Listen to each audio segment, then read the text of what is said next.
At a Senate public hearing Monday in Milwaukee, lawmakers proposed two plans for reforming Milwaukee Public Schools.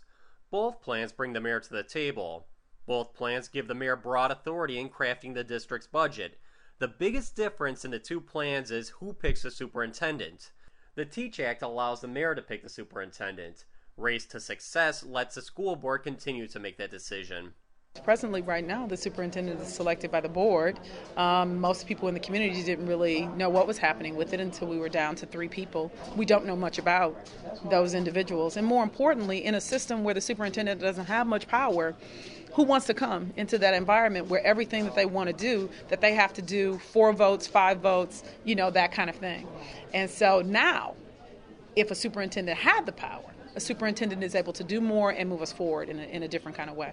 If the superintendent is selected by the mayor, the superintendent is responsible to the mayor and not necessarily to the children. I believe that the school board was elected to deal with education issues, and that's under their purview to select a superintendent. I do not believe that selecting a superintendent on the mayor's side is consistent with what he should be doing. I believe that we have issues in the city. We all know that we do, with issues with crime, issues with potholes, issues with police, issues with all types of things. And quite frankly, I don't think at this time, with the number of disparities and poor outcomes that we see facing our children in our communities, that we need to hand over this monstrous MPS system to our mayor. It's just not, to me, the appropriate level of government where our schools should be governed.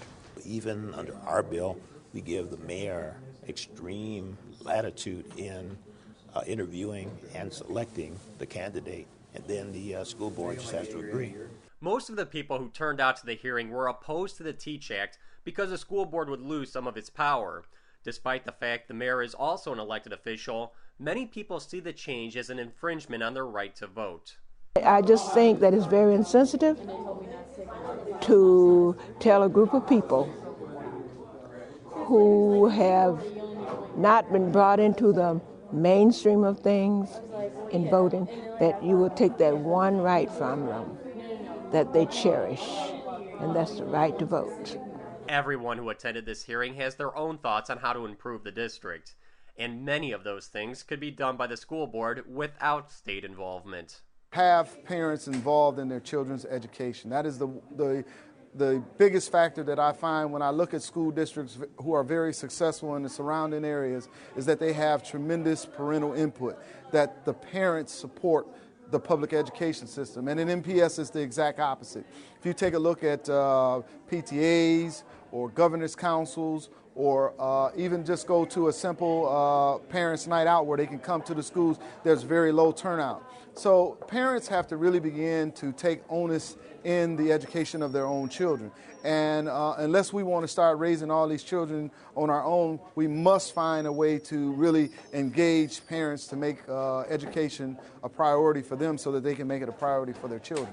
They need to diversify their staff and administrators. They need smaller classes, and you don't have to change governance to do that. You can give that power and authority to the people who are already governing. During the hearing, one of the committee members, Senator Jauch, stated neither the TEACH Act nor Race to Success has the votes to pass. In the end, there will likely be a compromise bill.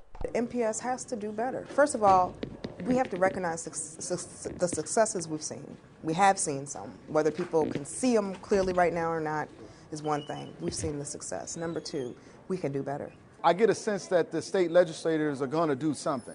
And what that is, I think it's going to be a combination of all of these bills kind of put together. And so if the input is right, then we can do something very positive. I think the opportunity to make real education reforms are before us, and so we have to seize the opportunity. For the MacIver Institute, I'm Bill Osmolsky.